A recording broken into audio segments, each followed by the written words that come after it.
Halo Sobat Manajemen, selamat datang di Podcast Manajemen dan Bisnis. Podcast ini merupakan salah satu bentuk kolaborasi atau aktivitas dari program studi manajemen yang bekerja sama dan berkolaborasi dengan Lab Manajemen, di mana podcast ini membahas mengenai hal-hal entrepreneurship, bisnis dan juga manajemen.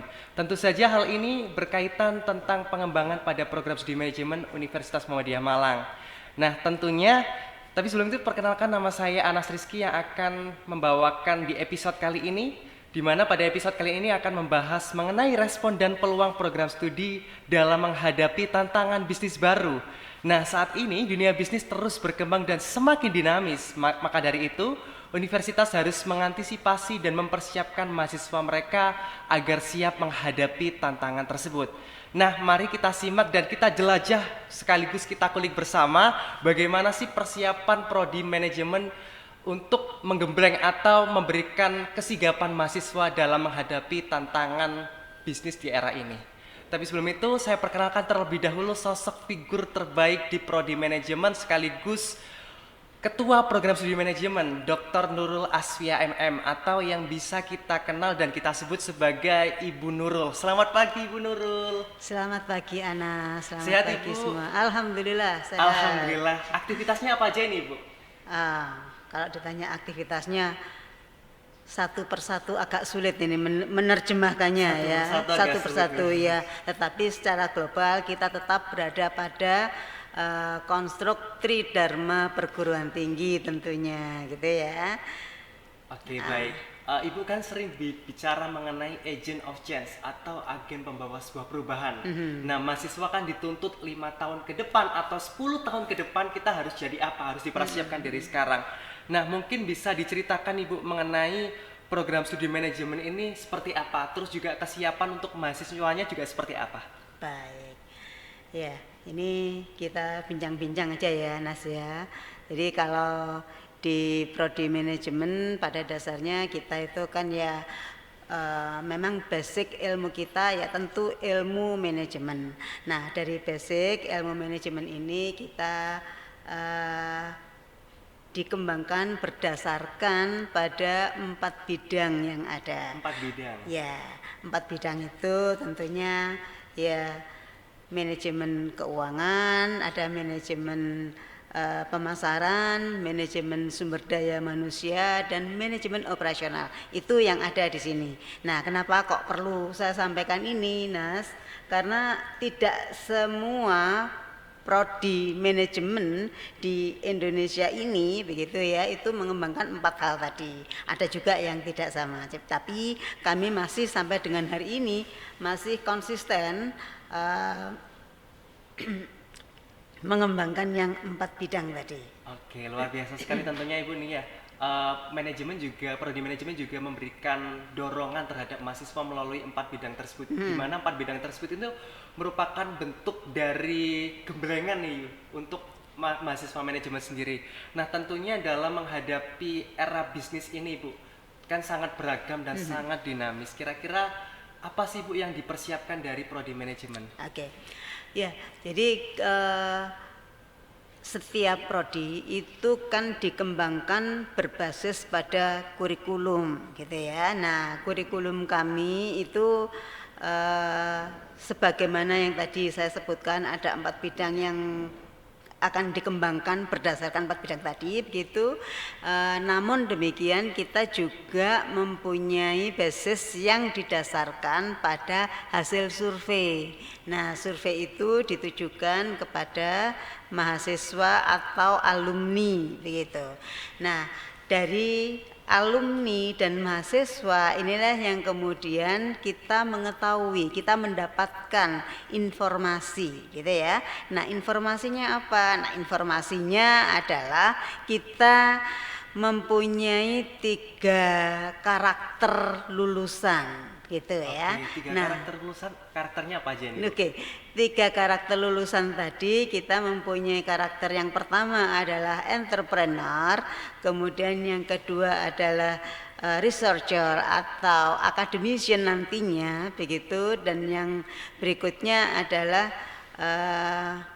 profesional dalam hal ini sebagai manajer begitu. Oke, baik. Ya, itu yang terbanyak ya. Bukan berarti menutup yang lainnya, tetapi yang banyak dari hasil survei tadi itu adalah yang 3 tadi. Oke, kalau saya pernah dengar nih Bu, bahwasanya manajemen itu memberikan wadah atau peluang bagi mahasiswa-mahasiswa yang sudah merancang atau mulai membangun bisnisnya nih Bu. Mungkin bisa diceritakan sedikit nih Bu, kira-kira kegiatan pendukungnya itu seperti apa? Oke, ya jadi seperti tadi kami di dalam bertindak atau mendesain kurikulum itu tidak sekedar tiba-tiba ada, tidak tentunya, selain dari survei tadi begitu, survei terhadap alumni maupun terhadap mahasiswa itu sendiri, juga survei dialog ya. Kita mendatangkan expertise dan berbagai stakeholder yang lainnya, termasuk kita berdiskusi dengan sesama academician, sesama prodi manajemen yang lain. Tentu kami memilih ya bahwa hari ini, saat ini kami sudah terbangun sebagai sebuah prodi yang berkualitas. Nah, kami tentu akan menjaga kualitas prodi tadi. Nah, oleh karenanya kemudian dari 3 tadi, maka kemudian hasil dari diskusi maupun kita mendatangkan para expertise. Nah, expertise itu kan bisa bermacam-macam. Bisa dari industri ya, dari kalangan industri, bisa dari kalangan akademisi dan sebagainya begitu. Dan kemudian kita membangun lagi atau mendesain kurikulum tadi sehingga kegiatan mahasiswa. Nah, menariknya di sini UMM itu terus membangun. Terus membangun. UMM itu terus membangun, terus terdevelop begitu. Nah, tentu kami sebagai prodi manajemen mengikuti, nggak mungkin dong kita kemudian UMM membangun lalu kita diam-diam saja, enggak lah gitu ya. Berarti sama halnya kayak tagline-nya Bu ya, tagline dari UMM sendiri. Tagline UMM tadi itu kan kita sekarang yang paling newly ya, paling newly itu ada UMM pasti. Ya, kita tetap menggunakan tagline yang lain karena itu adalah sebuah proses panjang ya. Jadi misalnya tagline sebelumnya adalah student today, leaders tomorrow, begitu ya. Nah, sekarang kemudian ditambah lagi UMM pasti. Nah, arti makna dari UMM pasti itu kan satu harus lulus tepat waktu, gitu ya. Pasti kan, pasti tepat waktu, begitu. Kemudian pasti bekerja, kan gitu kan, dan pasti mandiri. Nah, untuk menggagas, untuk mencapai tagline tadi itu kan ingatan-ingatan yang disosialisasikan kepada kita terus menerus gitu ya. Nah, maka kita harus menggagas berbagai program. Oke, program Ibu, apalagi program di UMM terutama di prodi manajemen kan sangat banyak sekali. Program apa sih Bu yang diunggulkan? Soalnya saya kemarin tuh barusan dengar program baru namanya program Center of Excellence. Iya. Nah, mungkin bisa diceritakan Bu, program Center of Excellence itu apa? Program apa? Terus juga kira-kira teman-teman dari mahasiswa manajemen yang ingin mengikuti program ini tuh persiapannya seperti apa? Terus juga ketentuan dan syaratnya seperti apa? Oke. Sebelum sampai ke program COE atau Center of Excellence, saya masuk ke kurikulum dulu gitu ya. Nah, sebenarnya ini ada pesan sponsor negara juga gitu ya. Jadi kita tidak tiba-tiba membangun itu gitu ya. Namun memang kita juga tidak menerjemahkan program negara itu sesederhana yang disampaikan itu gitu ya. Nah, jadi kalau di negara menawarkan MBKM di dalam kurikulumnya yang kemudian disebut sebagai kurikulum MBKM ya, maka kita juga ditantang, ada yang disebut dengan kurikulum OB. OB itu kurikulum OB itu ini education based outcome based education, gitu ya, outcome based education. Nah, di dalam outcome based education ini kemudian selanjutnya ini kita ditawarkan yang namanya berbagai hal terkait dengan COE tadi untuk menguatkan sebenarnya. Oke, sebagai pendorongnya. Pendorongnya, ya. Jadi kan itu kan filosofi. Lalu filosofi ini nggak bisa bergerak kalau tidak ada mesin pendorongnya. Maka kemudian negara menawarkan MBKM. MBKM itu ada 8 kriteria, ada 8 dimensi. Nah, sementara tidak cukup itu, gitu ya. Kemudian UMM secara mandiri melalui tagline tadi kemudian menjadikan tagline UMM pasti tadi juga menjadikan kurikulum kita menjadi lebih kuat di dalam MBKM tadi. Maka diantaranya di UMM itu dikembangkan yang namanya kurikulum yang berbasis prodi dengan atau COE berbasis prodi tepatnya. Artinya kurikulum tadi dibangun oleh pihak prodi dengan menawarkan program-program COE. Nah, program COE kenapa kok saya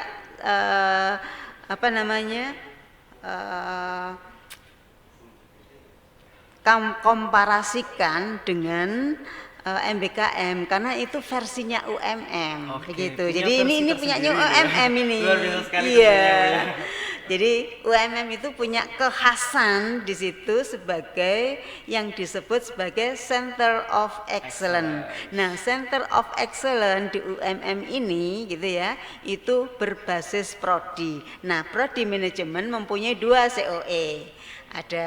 Apa itu keduanya? Ada Tourism and Hospitality, dan ada satu lagi Supply Chain Management. Gitu. Itu program COE-nya. Kira-kira persyaratannya apa aja sih Bu buat mengikuti program tersebut? Apalagi program tersebut kan di luar dari mata kuliah reguler nih. Ya. Nah, itu dia tadi, kenapa kok di luar mata kuliah reguler? Nah, itu karena kami memang mendesain kurikulum ini menjadi 2 jalur gitu. Jadi ada jalur reguler dan ada jalur yang non reguler. Nah, yang jalur non reguler itu bisa ditempuh dengan melalui MBKM dan COE. MBKM miliknya negara, COE miliknya UMM. Nah, itu menarik sekali. Nah, sebelum saya menjawab apa yang diminta oleh Ana, syarat dan sebagainya, sebenarnya yang paling menarik di situ adalah bahwa COE itu mempunyai filosofi, gak sekedar filosofi ya, jadi dia menggerakkan mahasiswa untuk cepat lulus, untuk cepat bekerja, dan untuk cepat mandiri tadi. Sesuai dengan tagline UMM. Iya, begitu. Maka disebut sebagai Center for Future. Center for Future. Jadi ini nih menciptakan masa depan mahasiswa, harapannya seperti itu. Gitu. Apalagi ini kan itu Bu ya, kayak istilahnya mata kuliah atau juga hal-hal yang apa yang ditempuh selama perkuliahan ini kan pastinya ada sedikit pembedaan waktu di dunia kerja nih. Dan mungkin dari Center of Excellence ini merupakan kayak apa ya Bu ya, kayak dorongan atau wadah bagi mahasiswa untuk mengembangkan potensinya. Ambil pertanyaan tadi dan yang sekarang gitu ya. Jadi Center of Excellence itu sekali lagi itu kan penguat ya, penguat untuk mencapai UMM pasti tadi. Nah, selain itu memang juga program MBKM versi UMM tadi. Untuk mencapai ke arah sana sebenarnya kita tidak tiba-tiba sederhana moro-moro menciptakan itu gitu ya, tetapi kami membangun kolaborasi terlebih dahulu gitu ya, membangun kolaborasi dengan berbagai industri. Ada banyak industri yang sudah kita kait dan skalanya internasional. Gitu ya. Jadi apa aja Bu yang untuk COE ini? Jadi untuk COE ini, untuk yang Tourism and Hospitality, kita membangun kolaborasi dengan ada hotel, ada pusat-pusat wisata ya, pusat wisata. apa istilahnya itu ya. Oke, itu ya nanti ya. Jadi hotel yang kita gandeng, yang kita kolaborasi, kita ajak kolaborasi itu skala internasional. Jadi ada Mercure, kemudian ada Novotel, begitu, dan ada punya UMM sendiri yang memang skalanya juga bagus begitu ya, bintang 4. Ini ada Res Hotel begitu. Termasuk Salimar dan sebagainya itu bintang 5 ya kalau Salimar. Dan selain itu juga tempat-tempat wisata seperti Jatim Park ya, Jatim Park Group ya, itu karena Jatim Park ini juga nggak main-main, dia juga selalu berkembang, mengembangkan di berbagai wilayah termasuk di seluruh Indonesia.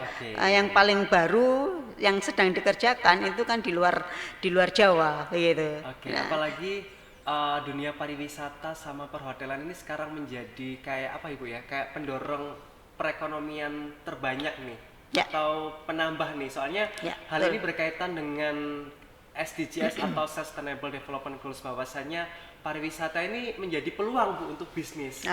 Nah tentunya mungkin ada dari Bu Nurul sendiri nih, mungkin ada pesan dan kesan nih untuk mahasiswa yang ingin mendaftar, atau ini kan lagi maraknya teman-teman yang sudah mendaftar SNMPTN, SBMPTN, mungkin bisa ada gambaran nih untuk di prodi manajemen ini seperti apa. Terus juga pesan dan kesan untuk mahasiswa manajemen, terutama ini kan saya juga kebetulan mahasiswa CUE Bu ya. Iya, Anas termasuk ya.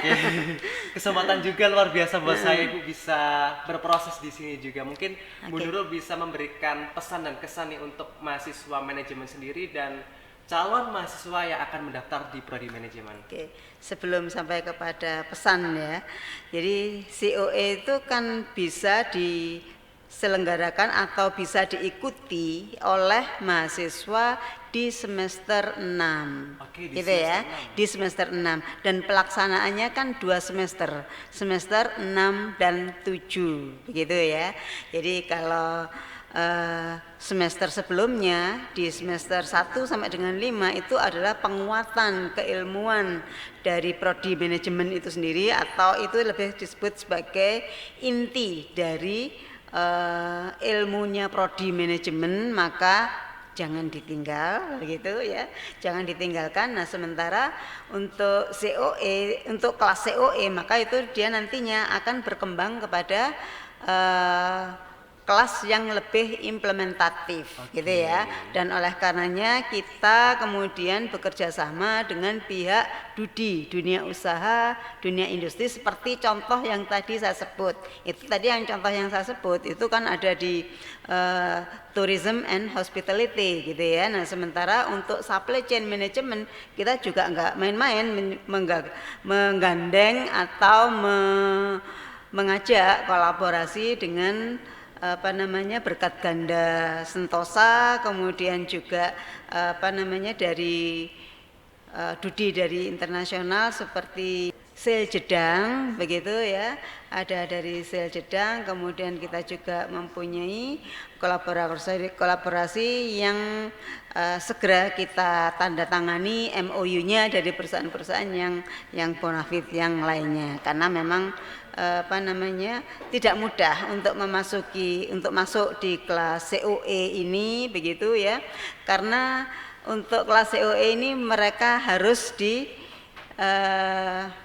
diseleksi ya, harus melalui seleksi, baik seleksi secara administratif ya, administratif kami yang melakukan sendiri begitu. Jadi mulai dari administrasi itu berarti kan IP ya, IP, kemudian indeks prestasi harus memadai, harus kuat keilmuannya ya, dan selanjutnya juga perilaku, sikap begitu ya, attitude gitu ya, itu juga kami seleksi. Nah sementara untuk seleksi selanjutnya itu dilakukan sendiri oleh pihak DUDI gitu. Jadi DUDI yang kami datangkan, pure DUDI kami datangkan ke sini. Nah untuk yang pertama ini begitu ya, untuk kelas COE yang pertama ini pesertanya juga lumayan, ini langsung meledak nih gitu ya. Kira berapa ini? Ada 219 219 peserta dari angkatan 2020 saja. Karena memang COE baru digunakan atau diimplementasikan di angkatan 2020 begitu. Nah, dari angkatan 2020 ini yang mendaftar sebanyak 219, namun kemudian dari hasil seleksi yang masuk sampai real dilakukan oleh Dudi itu ada sebanyak 59 untuk 2 COE tadi, begitu. Oke, berarti 2 COE itu kayak dibagi Bu ya, kayak bagian tourism and hospitality sendiri, bagian supply chain management sendiri. Oke, selain itu Ibu, selain tadi kan ada seleksi mengenai administrasi seperti indeks prestasi, perilaku dan juga bagaimana sih Bu wawancaranya seperti apa. Nah, kira-kira mungkin ada pesan dan kesan nih untuk teman-teman atau mahasiswa manajemen atau teman-teman dari mahasiswa yang akan mendaftar di prodi manajemen ini. Oke.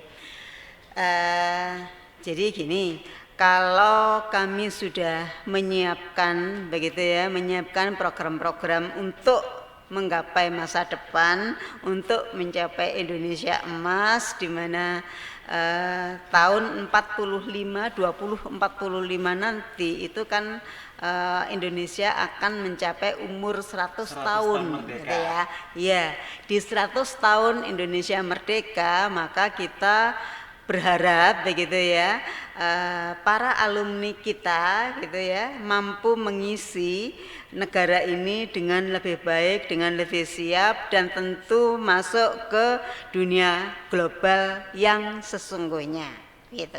Nah, untuk masuk ke dunia global yang sesungguhnya, maka persiapan-persiapan sudah kami lakukan sejak saat ini begitu ya, agar tentu disesuaikan gitu, disesuaikan dengan yang namanya kalau di kurikulum itu ada capaian pembelajaran luaran atau CPL istilahnya.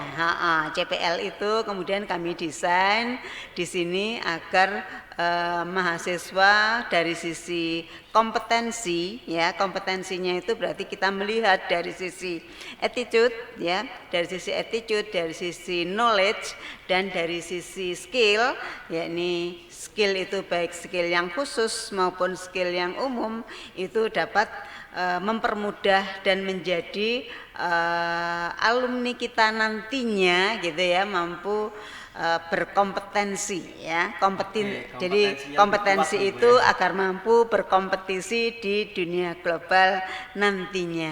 Dan oleh karenanya tentu saya mengajak gitu ya, mengajak calon-calon para mahasiswa baru sebelum ya ini ya. Jadi mengajak adik-adik yang mencari tempat ya, mencari tempat belajar yang baik, yang nyaman, yang enak, dan mempersiapkan diri untuk mengisi Indonesia Emas nantinya. Yuk gabung dengan kami, sebagaimana kompetensi yang sudah kami siapkan. Kami memberikan pembelajaran yang nyaman. Di sini ada prodi itu sendiri ya, prodi berarti pembelajarannya klasikal seperti biasa.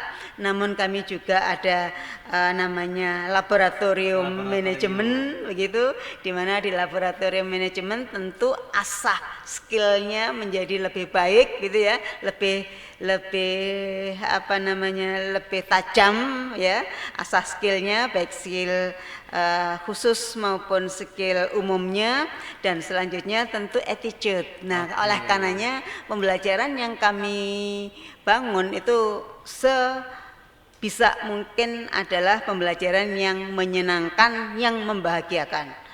Orang berpendidikan harus berbahagia. Jadi apa yang tidak menarik nih? Ya? Iya, harus menarik dan harus membahagiakan, karena semua orang pasti menginginkan bahagia, gitu kan? Jadi pendidikan yang membahagiakan. Pesan sponsornya ada di situ, dan siap mandiri, siap mengisi di Indonesia Emas nantinya. Saya kira itu. Oke, berarti di prodi manajemen ini selain dari akademisnya yang kuat juga diimbangi sama praktik kerja lapangannya seperti apa Ibu ya. Oke, baik, terima kasih Bu Nurul yang sudah menyempatkan hadir di tengah-tengah kesibukannya nih Bu ya. Apalagi kemarin habis mengurus akreditasi. Akreditasi apa itu Bu? Oh iya, jadi akreditasi itu kita berusaha menjaga trust ya, menjaga kepercayaan baik itu di masyarakat secara umum maupun di mahasiswa-mahasiswa kami tentunya, karena nanti akreditasi itu kan impactnya kalau mereka itu lulus dan kemudian ijazah itu mau dibawa kemana, nah itu kan harus mendapatkan harga tertentu gitu ya. Baik. Jadi kami menjaga itu gitu ya. Sebagai ratingnya Ibu ya. Ratingnya betul, karena kalau misal mau masuk ke dinas yang berkualitas begitu ya, dinas keuangan atau yang mana, departemen atau dinas, nah itu kan mensyaratkan adanya akreditasi A atau unggul begitu. Dan oleh karenanya kami berusaha mencapai itu tentunya. Jadi menjaga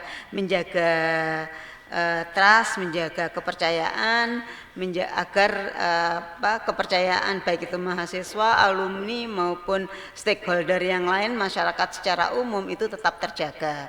Maka diantaranya kami kemarin itu baru di tanggal 14 sampai 16 yang kemarin itu iya masih baru ini, kita sudah